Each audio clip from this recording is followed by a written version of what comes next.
वज़ीर-ए-आज़म की मंजूरी से शुरू किए गए पाकिस्तान एक्सेलेरेटेड व्हीकल इलेक्ट्रिफिकेशन स्कीम के तहत सेल्फ फिनांस और बैंक फिनांस के तहत सब्सिडी की मुंतकिली का अमल शुरू हो गया। इस स्कीम का बुनियादी मकसद पाकिस्तान में इलेक्ट्रिक बाइक्स, रिक्शे, लोडर्स और दीगर गाड़ियों को प्रमोट करना है। मजमूई तौर पर वफाकी हुकूमत ने इस स्कीम के तहत 100 अरब रुपए मुख्तस किए हैं, जिसका बुनियादी मकसद ये है कि माहौल दोस्त फ्यूल पर चलने वाली गाड़ियों को फरोग दिया जा सके और उसके साथ साथ ये वो इलेक्ट्रिक गाड़ियां, बाइक्स, रिक्शे, लोडर्स जो अभी आम आदमी की पहुंच से दूर हैं, उन्हें सब्सिडी की रकम से बरह रास्त उनको एक सपोर्ट फराहम करके इन गाड़ियों का हसूल को यकीनी बनाया जा सके। आजकल हम देखते हैं कि पंजाब हुकूमत इस मामले के अंदर काफ़ी लीड करते हुए दिखाई देती है, जहां पर न सिर्फ पुलिस और दीगर मुख्तलिफ शोबों के अंदर अब इलेक्ट्रिक गाड़ियों को प्रमोट किया जा रहा है। और इवन पंजाब हुकूमत ने तो सरकारी इस्तेमाल के लिए जो पेट्रोल और डीजल पर चलने वाली गाड़ियां हैं उनकी खरीदारी पर भी पाबंदी आयद कर दी है। वफाकी हुकूमत की ये स्कीम, जिसके जरिए से 100 अरब रुपए अवाम को बजरिया सब्सिडी देने का फैसला किया गया है, इसमें किस कैटेगरी के लिए कितनी रकम मुख्तस है, किस सारिफ को कितनी रकम मिल सकती है और क्या इसका तरीक़ेकार है, ये सब कुछ जानने के लिए हमें ज्वाइन कर रहे हैं आसिम अय्याज साहब, GM पॉलिसी हैं, इंजीनियरिंग डेवलपमेंट बोर्ड। आसिम साहब, आपका बहुत शुक्रिया। आसिम साहब, काफ़ी अरसे से आप मुख्तलिफ पॉलिसीज़ के ऊपर भी आप काम करते रहे हैं। अब वफाकी हुकूमत इलेक्ट्रिक गाड़ियों को प्रमोट करना चाहती है और मुल्क भर के अंदर उसकी प्रमोट पर काम जारी है। ये जो स्कीम है जिसके जरिए से 100 रुपए मुख्तस किए गए हैं, पहले मरले में कितनी रकम आम आदमी को बजरिया सब्सिडी देने का फैसला किया गया है और उसका क्राइटेरिया क्या है? मैं आपको बता दूं कि नेशनल इलेक्ट्रिक व्हीकल पॉलिसी 2019 में आई। 2020 में हमने इसके टैरिफ्स जो गाड़ियां बनाने के लिए दिए, उसमें मोटरसाइकिल और हैवी व्हीकल्स के लिए दिया।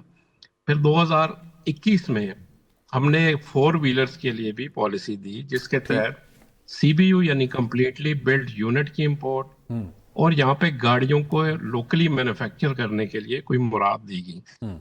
उसका अच्छा रिस्पॉन्स आया हमें। ठीक, इसमें हमारे पास आज की डेट में 75 प्लस मोटरसाइकिल मैन्युफैक्चरर्स हैं। 2 लोग हमारे पास गाड़ियां बना रहे हैं इलेक्ट्रिक, जो DFS के है और हॉनरी जो दीवान ग्रुप की है।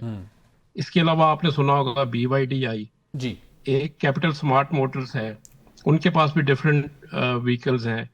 आपने देखा होगा कि न्यू एनर्जी व्हीकल्स का मुल्क में सैलाब है, जैसे अभी जेको आई जी, हावल है, टैंक लॉन्च हुई। ये सब गवर्नमेंट की पॉलिसीज हैं।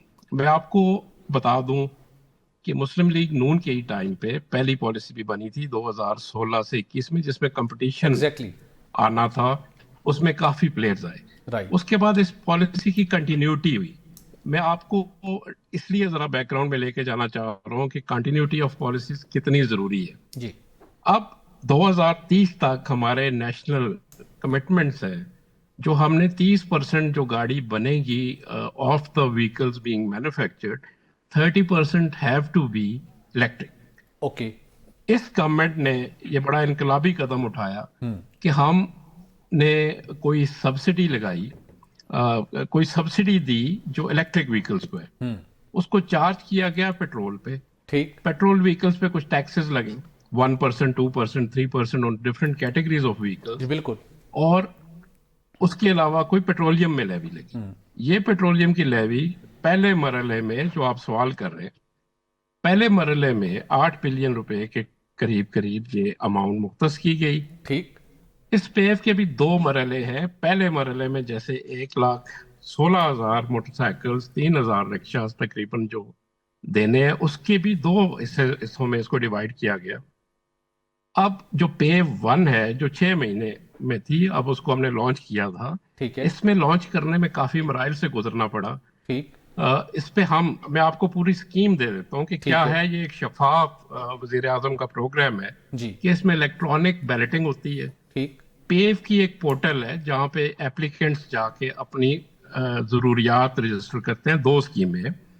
एक सेल्फ फाइनेंस स्कीम है, जिसमें आप पहले यकमुश्त अदायगी करते हैं, उसके बाद बैंक के थ्रू, प्रोसेस के थ्रू आपके अकाउंट में, यानी कस्टमर के अकाउंट में सब्सिडी की अमाउंट ट्रांसफर की सर। ये जाती सब्सिडी, मैं कथा कलामी के बाद, ये सब्सिडी की अमाउंट कितनी है? ये एक मेरे लिए भी, मेरे कैमरामैन के लिए और एक आम सारिफ के लिए अट्रैक्शन होगा। बिलखसूस को रिक्शा लोडर लेना चाहता है, इलेक्ट्रिक बाइक लेना चाहता है, तो अगर उसकी फॉर एग्जाम्पल अमाउंट 1.5 लाख रुपए में वो खरीदता है, तो सब्सिडी की कितनी रकम उसके लिए मुख्तस है, कितने पैसे उसको उसके अकाउंट में मिल सकते हैं मैक्सिमम? اس کو ہم کیلکولیٹ ایسے کرتے ہیں کہ 2.5 لاکھ کی اگر موٹر سائیکل ہے، سبسڈی کی اماؤنٹ موٹر سائیکل کے لیے اپر لمٹ فکسڈ ہے 80,000. ٹھیک ہے. جب آپ یہ 80,000 دونوں اسکیموں کے لیے ٹھیک ہے. فائنانس یعنی آپ پہلے پیسے دیں اور اس کی ری ایمبرسمنٹ ہو تو اس کی اپر کیپ ہی سے 80,000 ہے. ٹھیک ہے. اگر آپ ایک موٹر سائیکل لیز پہ لیں گے جی جو 2.5 لاکھ روپے تک ہے، جی اس کی 20% جو اس کی پرائس ہوگی وہ اس کی ڈیڈکشن ہوگی، یعنی 2.5 لاکھ پہ 25,000 یعنی 50,000 کی سبسڈی اس کو مل گئی ٹھیک ہے. پہلے. اور اس کا جو انٹرسٹ ہے تقریباً 30,000 بنتا ہے، بالکل ٹھیک. تقریباً 30,000. تو انڈائریکٹلی وہ 80,000 80,000 اس کو بھی بینیفٹ ملے گا. کی اس کو بھی ملے گا. تو اس کے اوپر یہ ورک آؤٹ کیا گیا کہ اگر کوئی کیش میں آئے، کچھ لوگ ہیں جو اسٹوڈنٹس ہیں یا کوئی جو آفیسز میں کام کرتے ہیں جن کی پے اچھی ہے، جی ان کو اگر ان کے پاس پیسے ہیں تو ڈائریکٹ سبسڈی ان کے اکاؤنٹ میں چلی جائے.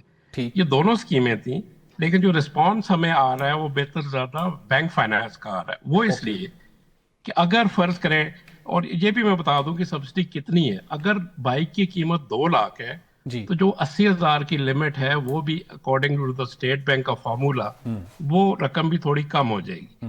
لیکن 2.5 لاکھ کی بائک پہ میکسیمم ہے جو ورکنگ آج کل کے کائبور کے مطابق ہے، یہ کائبور پلس 2.75% پہ ٹھیک ہے. یہ اماؤنٹ دی جاتی ہے. ٹھیک ہے. اس کی باقاعدہ کیلکولیشنز ہیں، اس میں ادارے انوالو ہیں، نادرا کی ویریفیکیشن ہے، پی آئی ٹی بی انوالو ہے، اسٹیٹ بینک ہے، ٹھیک. آبویسلی منسٹری آف انڈسٹریز ہے، اور میرا ادارہ جو انجینئرنگ ڈیولپمنٹ بورڈ ہے وہ یہ سبسڈی ٹرانسفر کرنے میں، یا اس کا جو سیکریٹریٹ ہے جی وہ انجینئرنگ ڈیولپمنٹ بورڈ. بالکل ٹھیک.